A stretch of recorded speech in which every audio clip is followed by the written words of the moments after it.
Galerinha, tudo bem com vocês? Espero que estejam todos bem. Vamos dar continuidade às nossas aulas semanais. Hoje nós vamos fazer algumas novidades. Vamos evoluindo até o momento que a gente use nossas ferramentas online da forma mais plena. Tá? Espero até um dia chegarmos ao ponto de uma aula ao vivo. Tá? Espero chegar até isso com vocês. Chegaremos, com certeza. O colégio já começamos a fazer esse calendáriozinho e nós vamos chegar a esse ponto. Mas a partir de agora nós vamos entrar com mais força na ferramenta do plural, tá? Vocês têm essa ferramenta. Eu sei que muitos aqui podem não ter o costume de acessar, nós vamos ter que acessar, porque, por exemplo, na última aula nós até comentamos de fazer esse em classe, certo? Que é uma coisa simplesinha, 3 exercícios múltipla escolha. Eu não vou nem corrigir agora, que a gente vai corrigir isso na próxima aula, que eu já vou fazer um apanhado. Mas, é lógico, você teria também, isso era a tarefa mínima, tá? Você tem isso no seu Enem, desculpa, na sua apostila. Mas existe a tarefa complementar. Ela é um complemento, ela não é uma obrigatoriedade, mas eu vou começar a fazer esse complementar com pedido dentro da plataforma. Eu vou acionar dentro da plataforma, vocês vão ter liberados exercícios para poderem ser feitos e eu poder analisar. E aí eu vou analisar quem fez e quem não fez, né? Então, a partir daí a gente vai começar a dar uma olhadinha nessa parte complementar também, tá ok? Mas esses aqui, semana que vem, junto com os próximos que eu vou passar, a gente vai corrigir. Hoje, nós vamos falar das rochas. Outra coisa. A participação tá boa, eu tenho recebido bem o feedback das respostas, da confecção dos exercícios. Essa semana mesmo, né, muita gente me mandou a foto da resolução desses 3 exercícios. Beleza. Só que eu estou tendo dificuldade, alguns estão usando lápis muito claro, ou então a foto está sendo muito mal feita, com iluminação errada, e aí com lápis ficou horrível para ver. Então, e nem todos estão respondendo, muitos não estão fazendo, só que tem aluno meu que está falando, professor, eu viajei, tive que viajar, eu estou acompanhando a aula, mas não estou conseguindo fazer os exercícios. Então, beleza, eu vou inovar aqui. Eu já fiz esse teste no 2º ano, deu certo, né? Então, é o seguinte, como uma forma de chamada, beleza? Uma forma de chamada. Eu vou pedir para vocês escreverem seu nome completo aqui no comentário, tá? E aí, é como se fosse, a minha chamada, tá lá meu nome completo. Eu vi o vídeo. Logicamente, ninguém é idiota, todo mundo sabe. Essa é a forma fácil de burlar. É só eu entrar, escrever o nome de vídeo, o meu nome ali, vai dar o número de visualização, eu não vou ver. Verdade. Só que, com o tempo, isso vai cair por terra. Porque vai ter uma hora que a gente vai ter uma bateria de como comprovar isso. Não através de realmente se ele viu ou não viu, mas com avaliações. Sim, nós vamos ter um momento que vamos ter avaliações. Se tudo der certo e a gente conseguir elaborar ou online, ou quem sabe presencial, quando voltar aos poucos, se conseguirmos voltar com tranquilidade, né, esse ano. Então a gente vai ter que ter. A gente já está indo para o final do 2º bimestre sem ter feito as provas do primeiro. Então, isso pode ser complicado. Mas olha a vantagem. Você tem todas as aulas gravadas para você rever e tirar as suas dúvidas. Então, nesse ponto, vocês estão com uma vantagem gigantesca. Se você, eu preciso estudar para aquela prova daquela matéria, mas eu perdi a aula. Não, tá aí online para você ver, para você rever. Então, tudo tem sua vantagem. Não sei se vocês já perceberam também, vocês conseguiram agora, vocês estão me ouvindo melhor? Eu tive alguns alunos que reclamaram que estava muito baixo o meu som. E eu constatei realmente que estava. Mas se você botasse fone de ouvido, dava para ouvir. O último vídeo, inclusive, dava. Teve gente até que levou um estouro no final, que eu botei aqueles vídeos extras no final do meu vídeo, que eu usei o vídeo da vila sendo engolida pelo mar, né, e do vulcão, né, a entrada do drone no vulcão. Quem viu até o final viu isso. Quem não viu, recebeu um spoilerzinho. Mas tem motivo, ó. O motivo tá esse aqui, ó. Foi meu fone. Não sei porque eu sem fone, ou pegando o som do notebook, tá saindo mais alto mesmo, tá? E aí quem ficou até o final tava com aquele fone no ouvido, né? Baixinho com minha voz, no ouvido, escutando bem, porque tava de fone, de repente veio o vídeo, veio explosão de som. Quando eu revisei o vídeo, eu tive o mesmo problema. Mas vamos tentar, e assim vai vazar mais som, vai vazar som dos meus filhos, de alguma coisa que aconteça aqui fora. Consequência, não adianta, beleza? Esqueci de gravar aqui o tempo, mas começando a gravar agora, vamos começar o que a gente tem que falar. Essa eu vou dar só a aula 25 aqui agora, que é sobre rochas, porque a próxima aula ela já vem com duas juntas, que é 25, 26 e 27. E aí ela vai ter que ser um pouquinho mais longa, então eu não quero me alongar aqui nessa de hoje, então vamos falar só sobre as rochas, ok? Vamos falar das rochas. Tá? Nós entramos agora na parte dos domínios naturais em relação do ser humano com o meio ambiente. Bom, para a gente entender o nosso meio ambiente, o meio ambiente ele parte, né, do solo, e o solo é composto inicialmente por rochas, e essas rochas são decompostas em solos. Solos a gente vai ver um pouquinho mais tarde, né, um pouquinho mais na frente. Mas como essas rochas são formadas? Quando a gente falou da formação do planeta, a gente já falou do resfriamento do nosso planeta, né, do resfriamento do magma, e o magma se transformando em rochas, beleza? Na crosta terrestre. Basicamente, você tem 3 tipos de rocha, né? 4 se você considerar o magma como uma rocha líquida. Não está errado, beleza? E entre esses tipos, o livro de vocês apresenta um esqueminha de transformação entre elas. Mas antes vamos falar um pouquinho de cada uma delas, para depois a gente falar um pouquinho mais do esqueminha. Vamos lá. As rochas são agregados minerais ou de apenas um mineral que se formam naturalmente na crosta terrestre. Vamos lá. Primeiro, agregado de minerais. Agregado, para quem não sabe, por causa do vocabulário, significa união. Tá? Aglomeração de minerais. Tá? Essa aglomeração de minerais formam a rocha. Você pode também ter a rocha que tem um só mineral.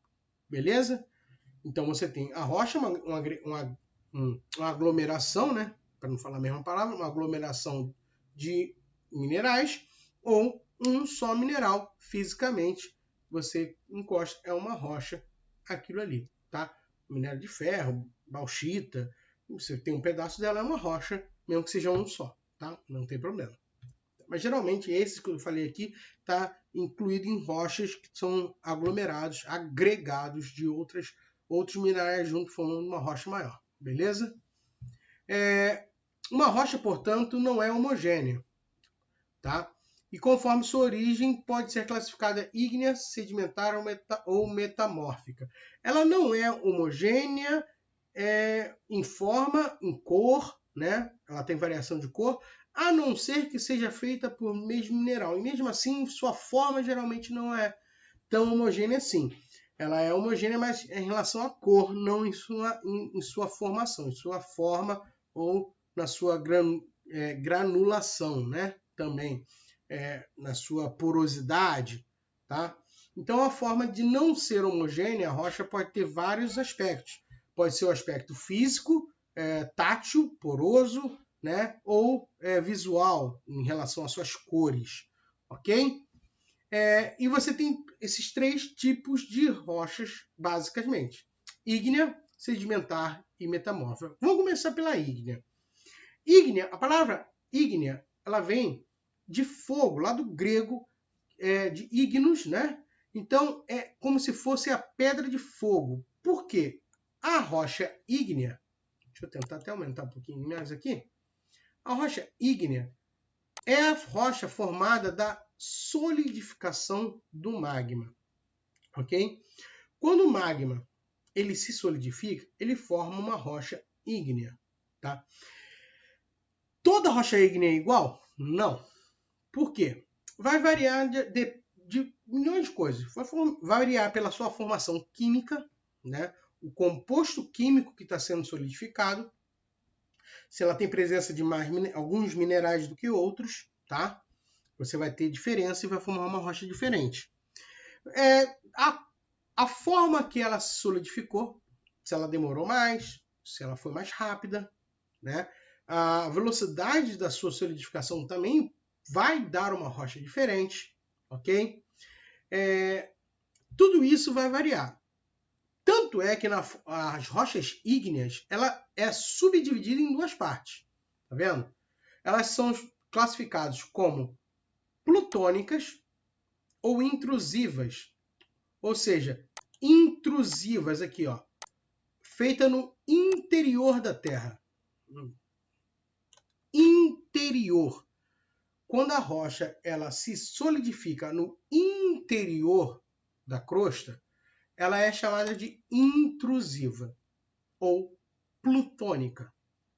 Agora, se a rocha ela é formada no exterior, ela é chamada de extrusiva ou vulcânica, porque a rocha, o magma saiu para ela criar a rocha, tá? E essa criação é o quê? É o resfriamento, beleza? O resfriamento dessa rocha. Vamos dar um exemplo aqui para você entender com mais calma, tá? Ele deu até dois exemplos aqui. A rocha intrusiva, o granito, né, que ele botou aqui, certo? E na rocha extrusiva, o basalto, tá?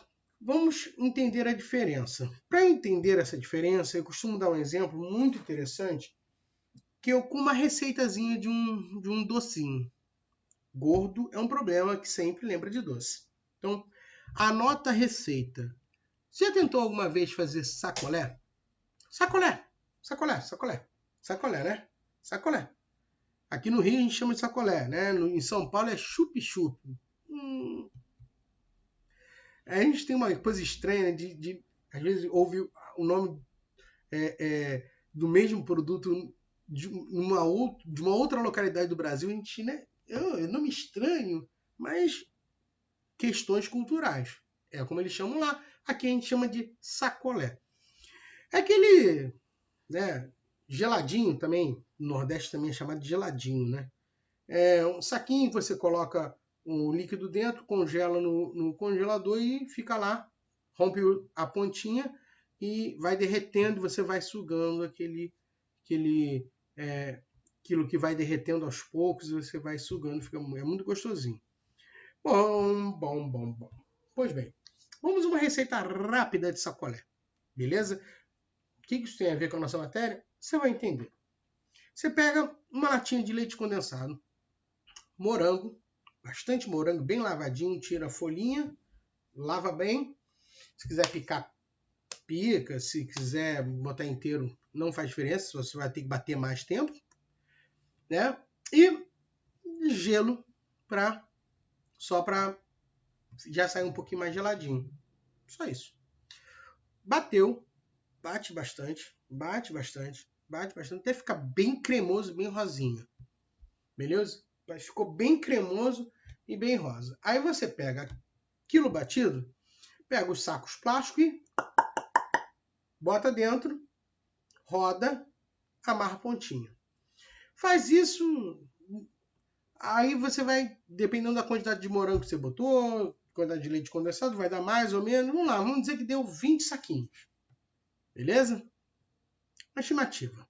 Deu 20 saquinhos. Você pega esses 20 saquinhos, põe todos no congelador, à exceção de um. Na verdade, então você botou 19 lá dentro, um vai ficar do lado de fora. Beleza? Você pega um copo, bota o saquinho dentro desse copo, em pé. Vai dormir. Já te passei a receita, agora vamos para a parte para você entender a geografia.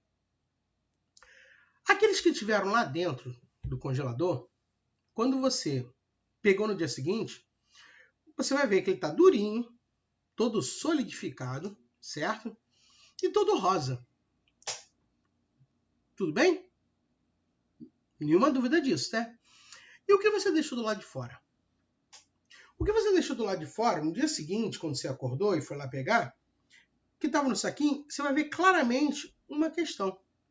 No fundo do saquinho, está aqui o copo, o sacolé aqui. No fundo do sacolé, lá no fundo do copo, você vai ver, literalmente, uma parte bem vermelha, com pedacinhos pequenos, bem avermelhados, que são justamente os pequenos pedaços de morango. Sempre fica um pedacinho, você vai não bater direito. Então fica bem mais consistente lá no fundo. Um morango bem todo concentrado ali. Você vai subindo, você vai começar a ver uma parte que vai clareando, até ficar uma parte meio esbranquiçada. É o leite condensado. Vai ficar uma camada mais grossa, assim, de leite condensado, um pouquinho acima do morango. E mais em cima esse leite vai ficando meio ralo, até a parte de cima lá que ficou lá na ponta, perto da boca do copo, praticamente transparente. É a água do gelo que você jogou. E aí você viu que o que estava no congelador ficou todo de uma cor. O que ficou fora do congelador, você conseguiu identificar pelo menos 3 cores diferentes. Por quê? Porque o que está dentro do congelador, como ele se resfriou rapidamente, não deu tempo das coisas que estavam misturadas ali, se separarem. Certo? Então elas congelaram misturadas. Então você vê aquele rosinha bonitinho. Do lado de fora, como demorou para resfriar, aliás, nem se resfriou, né, porque não endureceu, você deu tempo para que toda aquela mistura se assentasse e fosse separada de acordo com sua densidade. Né? As coisas mais pesadas foram para o fundo, algumas no meio e as mais leves para a superfície. E aí você consegue ver a olho nu os ingredientes que estavam naquilo. Leite condensado. O primeiro que saiu, morango, o leite condensado e a água. Agora, o que estava no congelador, que você bateu junto, você não consegue ver os ingredientes. Não consegue ver separado. Está tudo misturado. É exatamente isso que acontece aqui com as rochas ígneas, também chamadas de magmáticas. Quando o magma vai para a superfície da Terra, ela se resfria rápido. É como se você botasse no congelador. Então, essas aqui, as extrusivas, é como se você jogasse dentro do congelador o sacolé. As extrusivas, então, elas ficam todas de uma cor. O basalto é assim, já vou te mostrar a foto. E a ígnea, que é a magmática, como ela se endurece nas camadas inferiores da crosta, onde começa a ficar frio na crosta, mas ainda é quente, então demora para esfriar, ela endurece, ela cristaliza, ela resfria, endurece, vira rocha, de forma bem lenta, bem gradual, dá tempo dos elementos da rocha, dos minerais da rocha se agruparem. Então, quando ela se endurece, você consegue ver a olho nu os minerais que pertencem àquela rocha. Vamos ver isso? Tá aqui, ó. Esse aqui é o exemplo que eu queria mostrar para vocês. Esse é o granito. O granito, como o seu próprio livro mostra aqui, ó, é uma rocha intrusiva. Ó, como o granito, aqui no final. Entendeu? Ou seja, ela foi resfriada dentro da rocha. Ela demorou para se resfriar, porque lá dentro é mais quentinho. Se ela demorou, deu tempo para os elementos, para os minerais se agruparem. Você já deve ter visto isso no piso da entrada da sua casa, então no batente da sua janela, na pia da sua cozinha, tá? Então você consegue ver aqui, no caso do granito, o granito ele é feito basicamente, né, por 3 minerais. O preto, o mineral preto é a biotita, também chamado de mica. Biotita ou mica. Só curiosidade, sempre que você tem ita ou ica no final, é minério. Quando você tem ito no final, é rocha. Granito é rocha. Biotita é o minério. Isso é fácil para não se esquecer depois. São macetezinhos. Então essa aqui é a biotita, tá vendo? Quem não viu aqui, ó, em cima o mouse está mostrando. Os mais brancos e acinzentados são o feldspato e o cristal de quartzo, tá?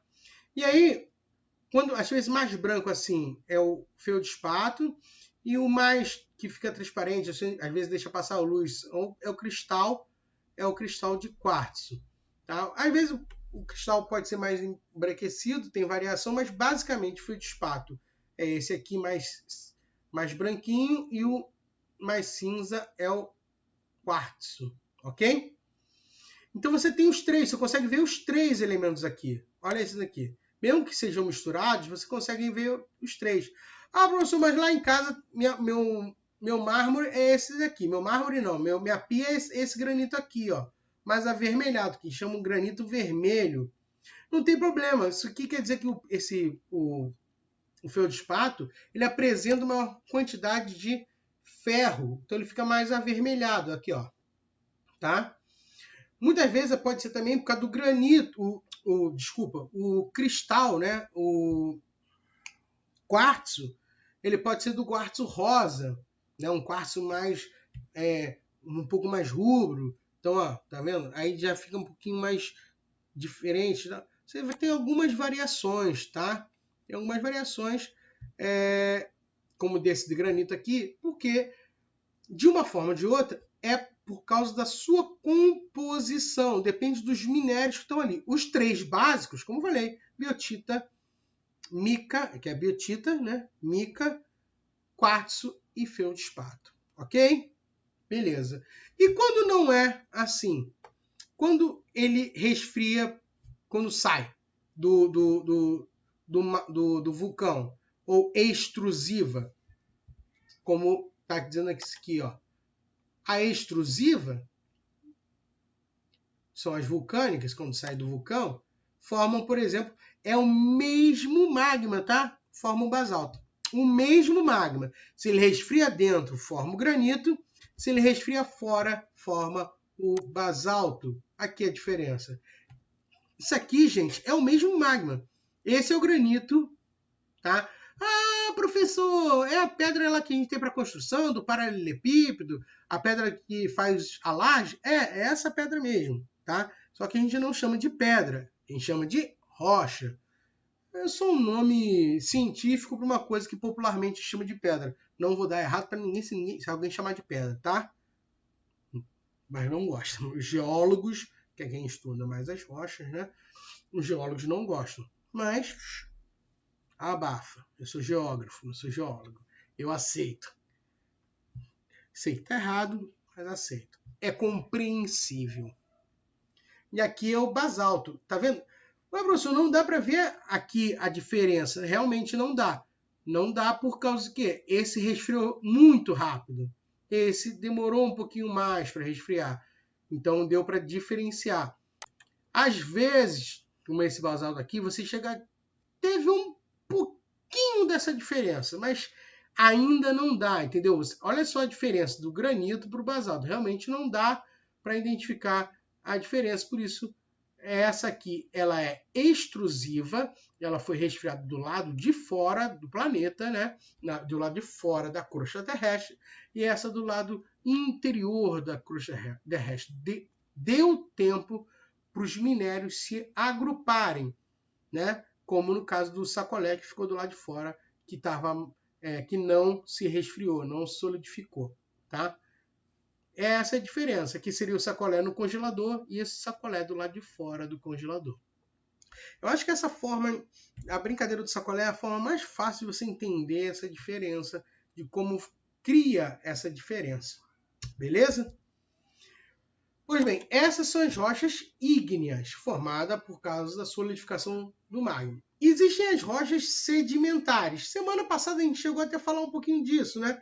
Seriam o quê? As rochas que são criadas da aglutinação dos sedimentos.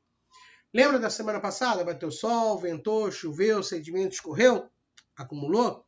Naquele acúmulo, onde você tem sedimento em cima de sedimento, se a gente tivesse essa aula presencialmente, eu levava um arenito que eu tenho, arenito, rocha de areia, que é uma rocha sedimentar. O que acontece? Eu mergulhando em Saquarema, né? Pé de pato, macho, snorkel e tal, eu olhando lá perto do paredão, eu olhei o fundo, aí tinha uma concha bonita, eu falei, eu vou levar para minha mãe na época, acho que foi para minha mãe que eu queria mostrar aquela concha. Mergulhei, quando eu olhei uma coisa, já estava na faculdade, eu olhei assim, eu segurei, quando segurei estava duro, a areia dura. Falei, opa! Quando eu puxei um pedação assim, ó, de areia de praia, que foi consolidada, que foi agrupada por transformações químicas do calcário de outras conchas. Mas essa transformação pode ser química por causa do sal, por exemplo. Você tem um iniciozinho de tentativa de formação de uma rocha. Quem aqui já foi à praia, algumas praias você consegue ver isso bem. Uma tentativa, um iniciozinho bem frágilzinho. Se aquilo não tivesse ninguém pisando, milhões de anos sendo coberta, com uns anos poderia virar uma rocha. Sabe quando você chega na praia, você pisa a areia da praia que tem uma camadinha que chega a estar dura, que você consegue brincar com ela e quebrar ela, mas esfarelando? Aquilo poderia vir a ser um dia, né, dependendo de condições, não é só aquilo, né, várias condições ali, virar um arenito, uma rocha de areia. Beleza? Então essas rochas que se juntam, né, como está aqui, ó, que são provenientes de detritos de outras rochas, né, como a que semana passada nós falamos, né, os sedimentos, quando elas se juntam e se solidificam pela aglutinação, né, desses grãos de sedimentos, nós chamamos de rochas sedimentares. Como no exemplo nós temos aqui o arenito, certo? O calcário, certo? Que é no caso de material orgânico, das conchas que eu falei, né? Das conchas, pode ser de conchas, pode ser de penetração em cavernas também, rica, com terreno rico em calcário. Tem várias formas. Ou ainda pode ser de orientação química de outra rocha, como os lateritos, em áreas de depressões deprimidas. São fundo de vales, né? Ou depressões absolutas, né? Faz uma forma assim, a água se acumula e vai acumulando sedimento no fundo ali e vai criando a rocha também, pode ser. Essas são as rochas sedimentares. Então, rocha ígnea é o magma solidificando, esfriando. Rocha sedimentar, os grãos de sedimento que foram sendo aglutinados e formam uma rocha esfarelenta. Essa rocha ela tem menos dureza, tá? Não quer dizer que elas sejam fáceis de quebrar. Elas têm uma certa dureza, mas elas são menos duras, tá? Você consegue chegar a ver, em alguns casos, né, quando por exemplo, com argilito, a própria ardosa, que é uma variação um pouquinho, que vai um pouquinho além, você consegue ver ali as camadas. Se você olhar de lado, você consegue ver as camadas, essa linhazinha, que pode ter sido de chuvas, que acumulou esse sedimento, vão acumulando camada por camada, você consegue ver assim a olho nu, às vezes precisa de microscópio, que são camadas muito finas, mas em alguns casos você consegue ver olho nu as camadas de chuva por chuva formando o arenito, né, ou argilito, ou a rocha sedimentar. E por último, porém não menos importante, as rochas metamórficas. Ó, a gente está há bastante tempo que isso aqui é importante. São variações importantes dessas rochas. O que são as rochas metamórficas? Eu acho que a forma mais fácil é você lembrar de uma música, né, do Raul Seixas, que diz metamorfose ambulante. Eu prefiro ser essa metamorfose ambulante do que ter a mesma opinião formada sobre tudo. Ou seja, ele prefere mudar a opinião dele, contanto que a mudança seja para melhor, do que ter uma opinião focada, só única, essa é a minha opinião, e acabou. Quem é assim é um ignorante, porque tudo pode mudar, a ciência pode provar coisas diferentes e você, lógico, vai ter que mudar suas opiniões, porque se está sendo provado que você está errado, né? Essa é a característica da ciência, ser metamórfica, ou seja, ela muda, suas formas mórficas, morfos é forma, então é alguma coisa que muda a forma, né, da rocha. Então a rocha metamórfica é a rocha que sofre metamorfose. E você lembra também, né, de biologia, né, metamorfose da larva virando, né, da lagarta virando a borboleta.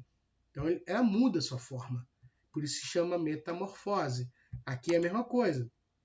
Mas o que é a rocha metamórfica, então?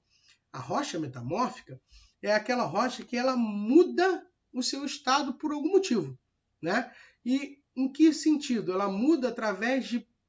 A sua estrutura muda pela pressão e pela temperatura.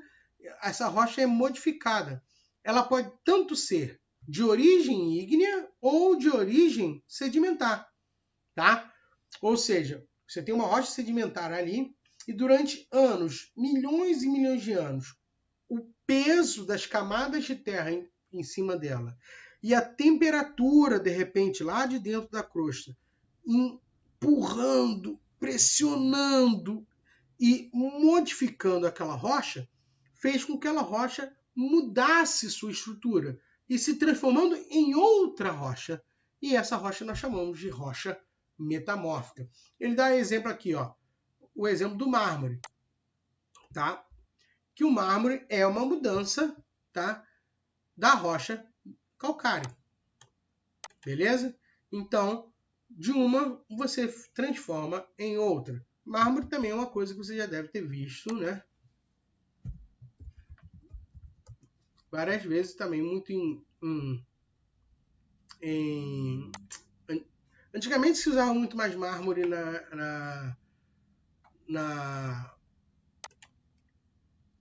nas cozinhas, né? Aqui é um exemplo bem... Hoje em dia não é tão usado assim, até porque o mármore é muito mais caro que o granito, né? E o granito também pode ser bonito. Então, só uma para mostrar a diferença, né? Beleza.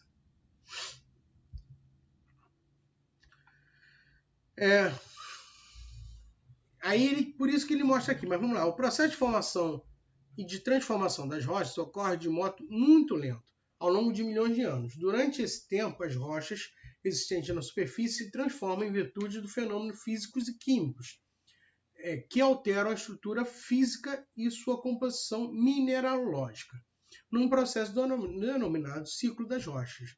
É isso aqui que ele quer dizer, o ciclo da rocha. O que quer dizer isso?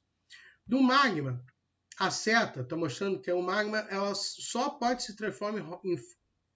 Vamos lá, de novo. O magma ele só pode se transformar em rocha ígnea. Tá vendo? Não tem o magma, não tem seta indo para nenhum mais lugar. Então a magma só se transforma em rocha ígnea. É uma setinha azul. Esse fenômeno do magma se transformando em rocha ígnea é chamado de cristalização. É o resfriamento do magma. Pode ser... Aí, essa ígnea pode ser extrusiva ou intrusiva, nós já falamos disso. Essa ígnea ela pode se transformar de duas formas.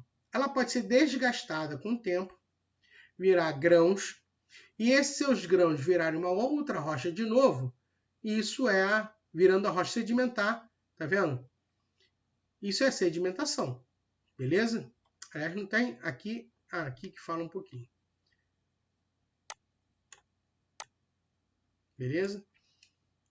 Ou essa mesma rocha, né, uma rocha ígnea, tá?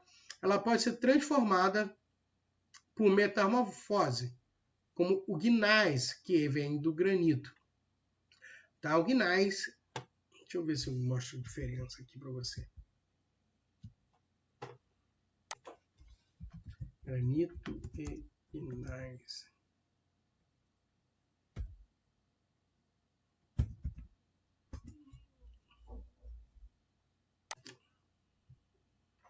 Vamos lá.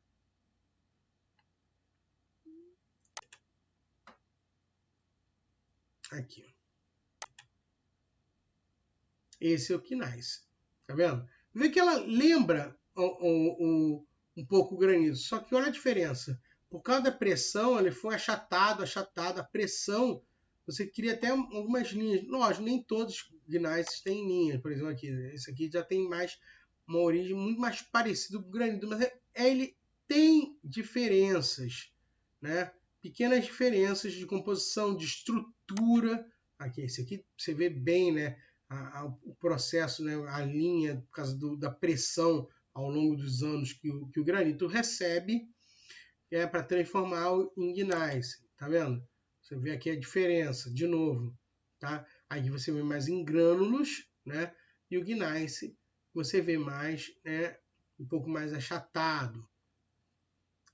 Isso aqui é uma rocha ígnea e isso metamórfica, tá? Ou seja, essa aqui já foi dessa aqui. Ela foi transformada pela temperatura e pela pressão, ok? Tem uma fotinha aqui muito interessante, tá vendo?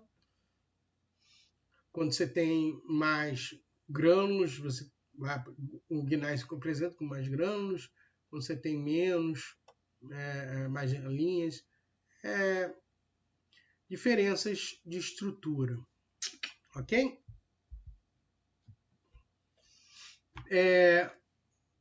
Então, a ígnea pode se transformar tanto em sedimentar como em metamórfica. Mas a metamórfica também pode, a sedimentar também pode se transformar em metamórfica, pelo mesmo motivo, pressão. É o caso do calcário transformando em mármore, certo? Ou o argilito se transformando em ardósia. Aquilo que eu falei lá em cima, nas linhas da ardósia, você consegue ver as linhas, apesar de não ser sedimentar, porque era sedimentar antes também. Então você consegue ver as linhas ali. Quando eu falei anteriormente, que disse que tinha um processo diferente, que era a questão do metamorfismo, ok? É metamorfismo aqui. Então a seta verde significa metamórfose, ok? Mas está lógico, uma rocha metamórfica pode virar uma rocha sedimentar. Como? Ela está ali a rocha, ela foi exposta ao tempo, ao vento, à chuva. Então ela foi desgastada, devastada, transformada em grãos, e esse grão se transformou em uma rocha sedimentar. Beleza? Então você tem esse processo. E todas podem voltar a ser magma, né? Lembra quando a gente falou das crostas, as placas tectônicas, uma contra a outra, né? As placas podem, às vezes, se encontrar e, no caso, uma ser de mesma densidade que a outra, né? As convergentes, e aí elas criam grandes cordilheiras, ou algumas, quando tem placa oceânica, né? Elas são mais densas, então elas afundam e elas vão indo para o interior do magma. Essas placas que afundam e vão para o interior do magma, elas vão para temperaturas maiores e elas vão acabando se derretendo e vão se transformando de novo em magma, tá? Então as três podem derreter e se transformar em magma. Beleza? Façam esses exercícios aqui, tá? Do Em Classe. E semana que vem a gente corrige todos eles, beleza? e a gente dá uma olhadinha como a gente vai fazer também a questão dos complementares, beleza? Espero que vocês tenham gostado e até a próxima. Não se esqueça de botar o nome aqui embaixo. Tchau, tchau.